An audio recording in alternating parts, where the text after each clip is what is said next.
Boa noite, amada e linda Igreja do Senhor.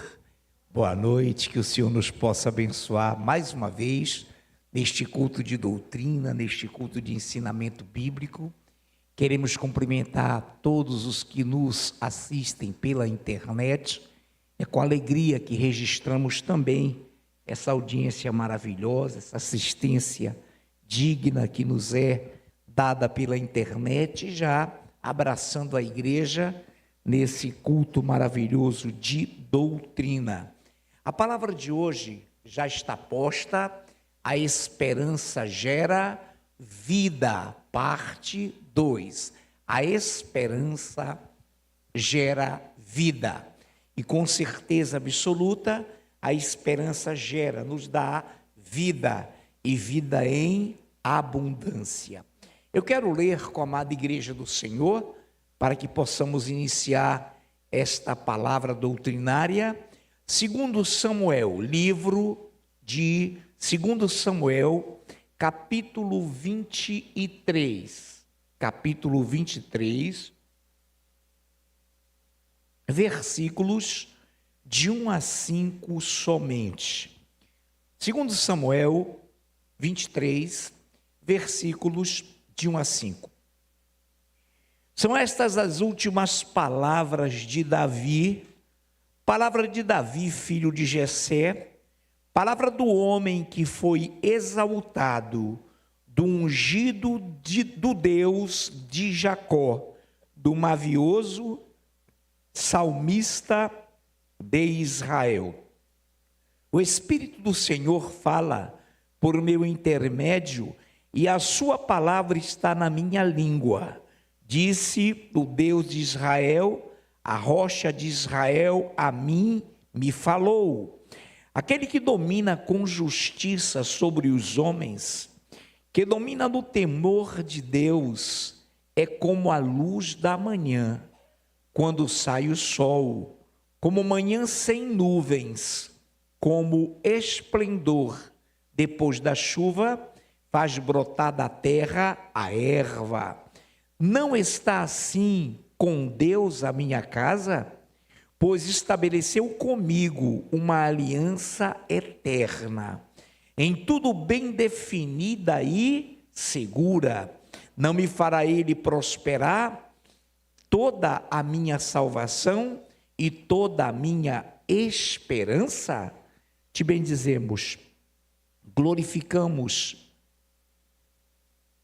e exaltamos ao Deus vivo, que nos comanda, que nos dirige nesta noite, já estando conosco, a nos delegar os 5 minutos de oração, a termos uma linda e gloriosa ministração, lindos e gloriosos louvores. E agora, Pai, com certeza, hás de capacitar-nos para que tenhamos essa mesma desenvoltura, esse mesmo apego a tua glória, a tua presença, como o fez muito bem o teu maravilhoso ministério de louvor. E assim oramos confiadamente em o nome de Jesus. Amém. Querida igreja, essa palavra introdutória, ela é fantástica, porque ela fala quando Davi expressou as suas últimas palavras. E aqui no versículo 5, ele diz: não está assim com Deus a minha casa? Pois estabeleceu comigo uma aliança eterna, em tudo bem definida e segura. Não me fará ele prosperar toda a minha salvação e toda a minha esperança? Muito bem, depois dessas palavras maravilhosas, iniciadas no versículo 1, que o salmista Davi está extrapolando no Senhor a sua alegria, são estas, no versículo 1, 23 do capítulo de Samuel, segundo livro, são estas as últimas palavras de Davi. Palavra de Davi, filho de Jessé, palavra do homem que foi exaltado, do ungido de Deus, de Jacó, do mavioso salmista de Israel. Essa palavra maviosa ou mavioso significa sensível, terno, amoroso. Tudo isso, ingestão do Espírito Santo na vida de Davi, que o fez ser um homem segundo o coração de Deus. Então, mavioso aí, sensível, terno, afetuoso, compassivo, capaz de enternecer-se, de ter ternura, de ter a visão de compaixão em seu coração. E era assim como ele tocava a harpa para Saul, quando Saul, ameaçado de possessão maligna, ao ouvir o tanger da harpa tocada por Davi, sentia-se livre, sentia-se liberto. E nesta noite, portanto, ele fala então no versículo 2, que o Espírito Santo falava por seu intermédio, que a palavra do Espírito Santo estava na sua língua. Disse o Deus de Israel no versículo 3, a rocha de Israel a mim me falou. Olha a segurança espiritual de Davi. Aquele que domina com justiça sobre os homens, que domina no temor de Deus, é como a luz da manhã, quando sai o sol, como manhã sem nuvens, cujo esplendor dessa manhã sem nuvens, depois da chuva, faz brotar da erva a terra. Repetemos, pela terceira vez agora, o versículo 5. Não está assim com Deus a minha casa, pois estabeleceu comigo uma aliança eterna. Diga como igreja nesta noite: eu tenho uma aliança eterna estabelecida em Davi e que se estendeu aos meus dias, nos dias de hoje. Amém. Muito bem, queridos. Nós então temos motivos sobejos de nos alegrar com esse Deus. Então a temática dessa doutrina é: a esperança gera, produz, faz nascer em nós o que? Vida. Então, irmãos, é claro que o homem de Deus, a mulher de Deus, o ser humano que adora ao Senhor, ele possui vida, ele extravasa a vida. Mas o que o move, o que faz, o que nele está, qual é a força motriz que nele faz gerar vida? A esperança. Então aqui no final ele fala que toda a casa dele estava firmada na aliança eterna com o Senhor, pois estabeleceu comigo, quero ser enfático e repetir, uma aliança eterna, em tudo bem definida e segura. Tudo de Deus é bem definido, é seguro. Não me fará ele prosperar toda a minha salvação e toda a minha esperança. Então Deus aqui nesse versículo nos faz prosperar em dois itens, em dois aspectos fundamentais, para que não percamos jamais a vida de Deus. Quais são as duas ou os dois itens que Deus nos faz prosperar? A nossa salvação e a nossa esperança. Então isso que Ele e em que Ele nos faz prosperar, na nossa salvação, na minha salvação e toda a minha esperança, significa na resolução dos problemas, das adversidades, das angústias, de tudo quanto afronta o povo de Deus, de tudo aquilo que se impõe e se torna obstáculo entre você, igreja, e o reino, e a glória e a presença de Deus. Ele te faz prosperar, ou seja, ultrapassar os limites dos obstáculos, das angústias, das vicissitudes, das adversidades, com essa prosperidade de salvação e de esperança. Então não há do que reclamar. Quando estamos de fato arraigados em Deus e fazemos da sua palavra o primeiro lugar, a primazia em nossas vidas, a palavra, gera em nós o quê? Prosperidade, que nos faz prosperar na nossa salvação. Ou seja, nós iremos sempre desenvolver a nossa salvação. A salvação não é estagnada, não é ociosa, não é infrutífera. A salvação é algo que exala, que se externa de cada um de nós que a conhecemos, a salvação. Então ele faz prosperar tanto a salvação quanto a nossa esperança. Então é essa força que gera em nós vida. Uma igreja que não tem e que não tem como prosperar na salvação, não desenvolvendo a sua salvação e não tendo a esperança do encontro com Ele, da vida com Ele, que já começa aqui. Espiritualmente, nós habitamos nas regiões celestiais em Cristo. Já estamos lá, já temos a mente de Cristo e que, por conseguinte, que por isso a nossa esperança é imorredoura, a nossa salvação flui e nós a desenvolvemos. Muito bem, é assim que nós iniciamos essa palavra nesta noite, tendo ampla convicção de que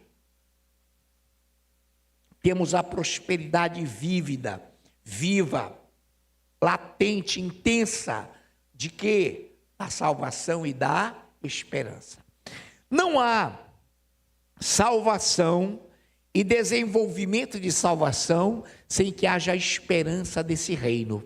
Esperança que já está aqui perpetrada, ele está aqui, amém? E nós temos a nítida convicção de que ele está aqui, de que o reino de Deus já está dentro de nós e que nós podemos então ter a firme, segura aliança de que ele nos fará prosperar em toda a salvação e toda a esperança. Muito bem, Hebreus capítulo 10, Hebreus capítulo 10, de 19 ao 20, Hebreus 10, de 19 ao 20, diz assim: tendo, irmãos, intrepidez para entrar no Santo dos Santos, pelo sangue de Jesus, pelo novo e vivo caminho que ele nos consagrou pelo véu, isto é, pela sua carne, e tendo grande sacerdote sobre a casa de Deus. Então nós temos aqui, na presença dele, um grande e eterno sacerdócio, que nos faz penetrar além do véu, o véu que já foi rasgado por ele, pelo seu sangue, e por isso nós sabemos que na sua carne, pela sua morte na cruz, ele rasgou, ele rompeu o véu que havia nos separando da presença de Deus. Então já não temos mais intermediários ou intermediadores. Ele, Jesus, pelo seu sangue, pelo seu vivo caminho, nos faz nesta noite estar na casa, estar na presença do Deus vivo. Por isso, nessa noite, eu quero crer, eu creio, e todos nós cremos que temos a salvação, o desenvolvimento da salvação e uma viva esperança. Quero que a pastora Anailfe, minha linda, amada esposa, nos leia, por gentileza, Hebreus, capítulo meia dúzia, de 17 ao 20. Agora a pastora vai ler Hebreus meia dúzia, portanto 6, de 17 ao 20. Por isso Deus, quando quis mostrar mais firmemente aos herdeiros da promessa a imutabilidade do seu propósito, se interpôs com juramento, para que, mediante duas coisas imutáveis, nas quais é impossível que Deus minta, forte alento tenhamos nós que já corremos para o refúgio, a fim de lançar mão da esperança proposta, a qual temos por âncora da alma, segura e firme, e que penetra além do véu, onde Jesus, como precursor, entrou por nós, tendo se tornado sumo sacerdote para sempre, segundo a ordem de Melquisedeque. Muito obrigado, pastora linda, pela leitura magnífica, límpida, feita. Eu quero repetir até chegar aqui nesse momento, que nós tenhamos isso como forte alento. Aí ela leu: por isso Deus, quando quis mostrar mais firmemente aos herdeiros da promessa a imutabilidade do seu propósito, se interpôs com juramento, para que, mediante duas coisas imutáveis, nas quais é impossível que Deus minta, forte alento tenhamos nós, que já corremos para o refúgio, a fim de lançar mão da esperança proposta, a qual temos como opor âncora da alma, segura e firme, e que penetra além do véu, onde Jesus, como precursor, entrou por nós, tendo se tornado, olha que coisa linda, sumo sacerdote para sempre, segundo a ordem de Melquisedeque. Vou voltar para essa leitura rapidinho. Quantos aqui são pela fé genealogicamente filhos de Abraão? Quantos aqui são geração de Davi? Quantos aqui seguem os passos do nosso sumo sacerdote Melquisedeque? Olha, foi mais fraco, né? Melquisedeque, o próprio Cristo, né? Sem princípio, nem fim de dias. Então, olha aqui. Olha que coisa linda, lida pela pastora. Quero repetir. Aqui. Eu vou entrar e agora sim, vou me deter. Por isso Deus, quando quis mostrar mais firmemente aos herdeiros, a você, a mim, a nós, a imutabilidade, a não mudança do seu propósito, se interpôs com o juramento para que, mediante duas coisas imutáveis que não mudam, ou nas quais é impossível que Deus minta, forte alento tenhamos nós, que já corremos para o refúgio, a fim de lançar mão, segura aí. Irmãos, o que é e do que se trata nessa passagem? A viva esperança, a forte esperança, o refúgio, a fim de lançar mão da esperança proposta. Quantos aqui têm esperança que te foi proposta, que nos é proposta? Então, olha que coisa linda, para lançar mão da esperança proposta, a qual o quê? Esperança. Temos por âncora da alma.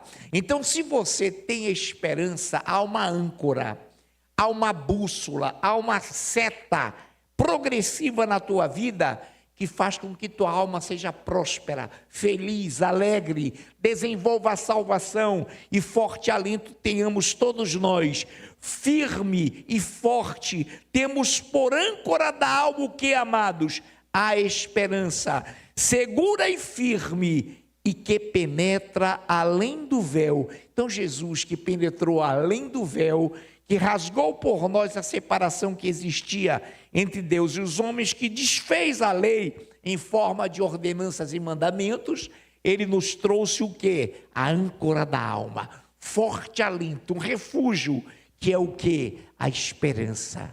Por isso que ele diz que a esperança gera vida, e ele que nos gera vida, nos tem dado essa âncora da alma, esse reflexo, essa visão de aportarmos em porto seguro, porque a nossa âncora da alma é a esperança que temos nele. Hebreus, quero ler com a igreja, Hebreus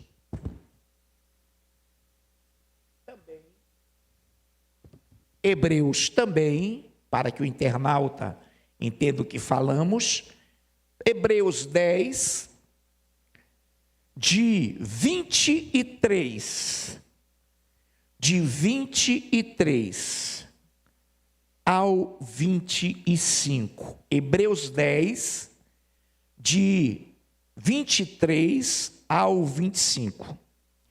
Guardemos firme a confissão da esperança. Guardemos firme a confissão da esperança, sem vacilar. O que é firmeza? É o não vacilo. O que é firmeza é o ato de não oscilar. O que é firmeza é o ato de estar focado. Então vamos repetir no coração. Guardemos o que? Firme a confissão. O que nesse texto você deve guardar firme? A confissão da esperança, amados. Você tem que dizer, olha, eu estou aqui, eu estou presente porque Ele está. Eu creio nele porque Ele vem me buscar. Eu creio nele porque Ele habita em mim, através do seu Espírito Santo. Então olha que coisa linda, guardemos firme a confissão. O que é firme? Que se guarda a confissão da esperança sem vacilar, pois quem fez a promessa é fiel. Será que ele vem? Será que não vem? Desde o tempo da fundação do mundo que as coisas permanecem. Isso é vacilo, irmão. Isso é retardamento, isso é oscilação. O Senhor diz que devemos guardar firme a confissão da esperança sem vacilo, sem vacilar, porque quem fez a promessa é fiel. É impossível que ele minta, porque quem fez a promessa, ou pois quem fez a promessa é fiel. Consideremos-nos também uns aos outros, para nos estimularmos ao amor e às boas obras. Não deixemos de congregar-nos, como é costume de alguns. Antes, façamos admoestações, façamos exortações, e tanto mais quanto vedes que o dia com D maiúsculo se aproxima. Que dia é esse que se aproxima? O dia da esperança. Que dia é esse que se aproxima? O dia do nosso encontro com Jesus. Que dia é esse que se aproxima? O dia do arrebatamento. Então, amados, veja algo glorioso aqui. Primeiro, no versículo 23, guardemos firme, não é firmes, é firme, a confissão da esperança, sem vacilar, sem titubear, porque quem fez a promessa é fiel. Ele não pode mentir, ele é Deus. Consideremos-nos também uns aos outros para nos estimularmos ao amor e às boas obras. A consideração que temos de uns para com os outros é o amor que devemos ter ao nosso próximo como a nós mesmos. Versículo 25, não deixemos de congregar-nos como é costume. Aqui tem uma palavra-chave, costume. Irmãos, trabalho, doença, atividades que possam ser justificáveis e justificadas, não pode ser catalogada e não podem ser catalogadas como falta de congregar. Não, há pessoas que aqui não estão e que estão devidamente justificadas, amém? Mas a palavra-chave é costume. O que é costume? Algo que se tornou habitual, algo que mesmo sem nenhum propósito, sem nenhuma visão de educação, de doença, de empecilhos, a pessoa faz porque gosta.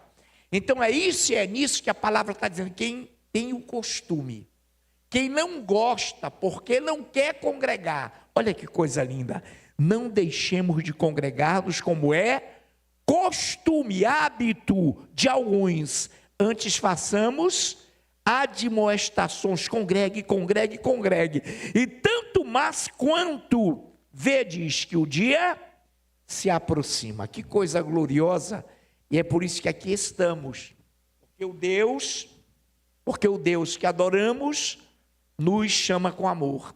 Eu não estou aqui forçadamente, eu não estou aqui cumprindo uma agenda, eu estou aqui acima de tudo porque adoro. Estamos aqui acima de tudo, igreja, porque adoramos ao Deus vivo, amém? Então, se você guarda a confissão da esperança firme, sem nenhum vacilo, é porque você sabe o que quer, é porque você sabe para onde está indo, é porque você ama congregar na presença do Deus vivo. Muito bem. 1 de Pedro, temos tempo? Temos, graças a Deus.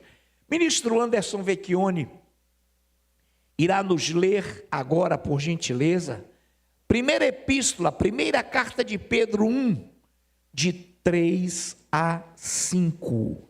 1 Pedro, capítulo 1, dos versos 3 ao verso 5. 3 ao 5. Bendito o Deus e Pai de nosso Senhor Jesus Cristo, que, segundo a sua muita misericórdia, nos regenerou para uma viva esperança, mediante a ressurreição de Jesus Cristo dentre os mortos, para uma herança incorruptível, sem mácula, imarcessível, reservada nos céus para vós outros, que sois guardados pelo poder de Deus, mediante a fé, para a salvação preparada para revelar-se no último tempo. Muito obrigado, meu ministro amado Anderson Vecchioni. Belíssima leitura, corretíssima leitura. Bendito o Deus e Pai de nosso Senhor Jesus Cristo, que segundo a sua muita, não é pouca, muita misericórdia, nos tem regenerado, nos tem revivificado para uma viva esperança. Irmão, aprendamos algo. A esperança é viva, porque a esperança gera vida. Então a esperança é viva ou não é viva? Uma esperança morta não tem sentido. É tipo o lutador que vai lutar e dizer, eu vou, mas eu sei que eu já perdi. Está ferrado, vai perder mesmo, porque ele já entra derrotado. Mas o que nós queremos dizer é que o Deus vivo, o Pai, o glorioso Deus vivo, nos regenerou para uma viva esperança. A nossa esperança não é o quê? Morta, ela é viva.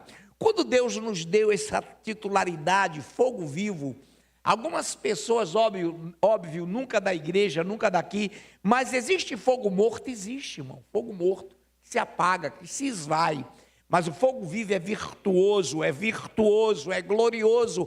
Ele não se apaga, o fogo arderá continuamente no altar e não se apagará da tua vida, porque a tua esperança é viva. Aplaudamos o Deus.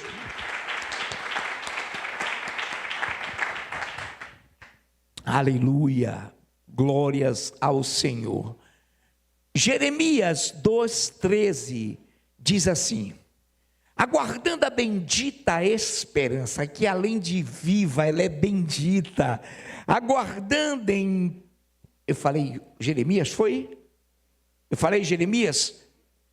Parei. Não é isso não, né, que eu estou lendo? Aguardando a bendita esperança, é isso? Tito, então. É Tito 2,13. Agora sim, é que o meu T aqui parece um J, e o E, Jeremias, Tito, 2,13, aguardando, é isso, Anderson, a bendita esperança e a manifestação da glória do grande Deus e Salvador Jesus Cristo. Jesus Cristo, além de ser um grande Deus, é o nosso Salvador. Foi Ele que se humanizou, que se fez carne, que deu o seu sangue, aguardando a bendita esperança e a manifestação da glória do nosso grande Deus e Salvador Jesus Cristo. Muito bem, nesta noite, portanto, nós vamos à primeira de Paulo aos Tessalonicenses. Primeira de Paulo aos Tessalonicenses, com o nosso ministro Eduardo Guerra. Primeira de Paulo aos Tessalonicenses, estamos já em rota de conclusão, mas com vagar, né? Com vagaridade, com segurança, para que não percamos o eixo. Primeira de Paulo aos Tessalonicenses, meu amado ministro, o nosso querido Eduardo Guerra, recebe pela fé, Eduardo? Amém. Amém. Capítulo 2, de 19 a 20. Pois quem é a nossa esperança, ou alegria, ou coroa que exultamos na presença de nosso Senhor Jesus em sua vinda? Não sois vós? Sim, vós sois realmente a nossa glória, a nossa alegria. Amém, muito obrigado, é isso mesmo, guerreiro. Eu quero repetir essa leitura do nosso Eduardo Guerra, leitura muito bem executada, muito bem feita, mas só para que fique gravado em nossos corações, porque é uma rota já conclusiva. Primeiro aos Tessalonicenses 2, 19 a 20, ele leu muito bem. Pois quem é a nossa esperança, ou alegria, ou coroa em que exultamos na presença de nosso Senhor Jesus na sua vinda? Não sois vós? Sim, vós sois realmente a nossa glória e a nossa alegria. Igreja, olha para cá. Imagine se nesse momento aqui nós tivesse pastor Afrânio pregando para uma igreja vazia. bancos, cadeiras secas, ou só a liderança. Irmãos, a nossa esperança e alegria na vinda do Senhor prende-se ao fato de que nós vamos juntos nos encontrar com Ele. A nossa alegria se prende ao fato de que a igreja é a nossa glória, e a glória da igreja é a sua liderança. Tudo no Senhor, tudo na palavra. Então olha lá, pois quem é a nossa esperança, ou alegria, ou coroa, em que exultamos na presença de nosso Senhor Jesus Cristo em sua vinda? Sempre é a vinda dele, a manifestação dele é o foco principal. Não sois vós? Claro, sim, vós sois realmente a nossa glória e a nossa alegria. Irmãos, assim como Cristo, quando ele previu, quando Deus interveio sobre a humanidade humanizando-se, o que foi que ele entendeu? Claro, como Deus, ele já sabia que o seu penoso trabalho geraria a ele satisfação. Então Deus sabe que valeu a pena a sua morte, porque você também está aqui hoje. Ah, não foi só os antepassados, não, os patriarcas, não, a igreja primitiva também, todos, mas você também está incluso. Então, irmão, essa é a verdadeira premiação de Deus, porque em troca da alegria que lhe estava proposta, qual era a alegria? De ver-nos na glória, ele suportou a cruz até o fim.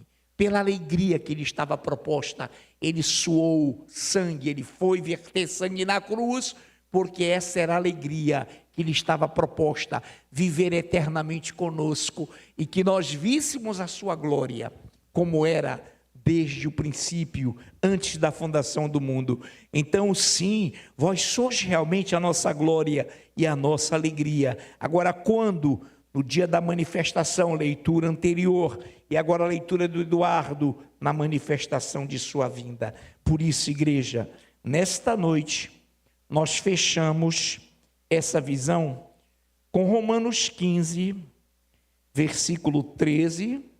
Eu quero duas leituras com o casal amado, a nossa linda e ungida presbítera Andriane Gonçalves e o nosso amado presbítero Luciano Gonçalves. Eles vão ler nessa ordem, primeiro a presbítera, depois o presbítero, Romanos 15, versículo 13. E o Deus da esperança vos encha de todo o gozo e paz no vosso crer, para que sejais rico de esperança no poder do Espírito Santo. Glória a Deus. Luciano também.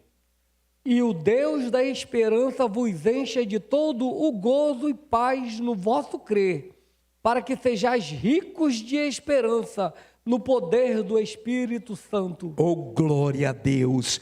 E o Deus da esperança vos encha de todo gozo e paz no vosso crer. Quantos aqui creem?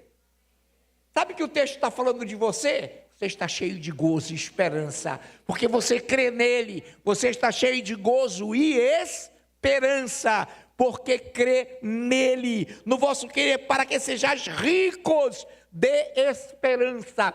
Quem aqui está transbordando de esperança? Quantos aqui tem trilhões, 4 trilhões, 5 de esperança? Quantos aqui são ricos, milionários, trilionários de esperança? Aplauda o Rei!